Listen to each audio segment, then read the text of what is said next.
First of all, happy Easter, and a game against Brighton and Hove Albion today. It's going to be a fresh look side. How are we going to line up? Well, we've had to make some changes. There's a lot of people tired from Friday. I think there's certainly a lack of oxygen and energy used in the first half at Birmingham City away, but there was lots used in that second half. How we line up today: 4-4-2, Emmy in goal, so Martinez in goal, 4 across the back, Jack Hunt, Big Faz Rawson comes in at centre back with Craig Morgan suspended, beside Kip Broadfoot, Daniel Lafferty full back. On the right hand side, Paul Green, centrally Carly Arneson, Richie Smallwood, Ben Pringle on the left, and starting up top, Jordan Bowery and Matt Derbyshire. And obviously Carrie's back after serving his suspension. How big a boost is that for you?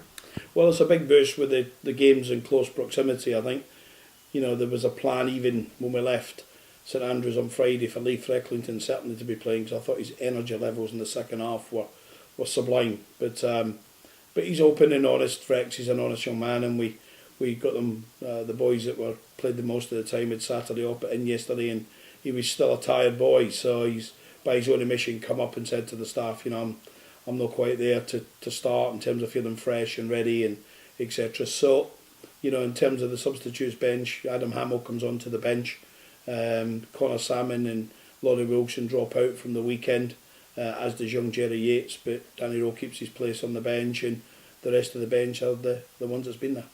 And Faz Rawson back in, he's done a very good job for you so far. Are you confident with him coming straight back into the defence? Yeah, I think you have to say he was excellent in the couple of starts he had. Could you fault the lad at Huddersfield? Absolutely not. We had a season's best away performance, and I think he went down to Nottingham Forest, and it was a huge game from him. He's a Nottingham lad, although he's at Derby County, and I thought it was excellent. But we brought our captain back in, and Faz sat out, but he's fresh and he's ready and he's hungry, and Craig Morgan getting his 10th booking of the season, he has to sit out for a game or two.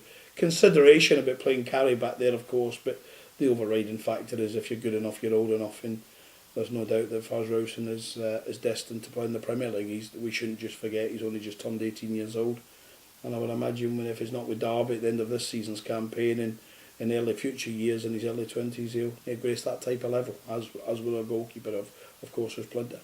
And we spoke about Danny Ward being 97% fit on Friday. Is he getting near to that 100 mark now as well? Yes, he is. He's not 100. If he was 100, there would be a huge temptation for Steve Evans, who worked really hard to get Danny Ward here to play him. But he's not quite 100, but he's there, and he's all the staff were unanimous. I ventured forward early yesterday and said we've got to bring him onto the bench. He's trained again and banged a few goals in. A little bit rusty in certain parts of his game, but played for 4 weeks. But if we've got an opportunity, or we need the opportunity to introduce Danny Ward, then we will. We can either go on and enjoy the last 10-15 minutes, or we go on and make a difference in the last 15 minutes. But he's a top talent. We just need him to see this season out, help us be a championship club, and let's get a good pre-season into the kid, because he's a top striker for this level.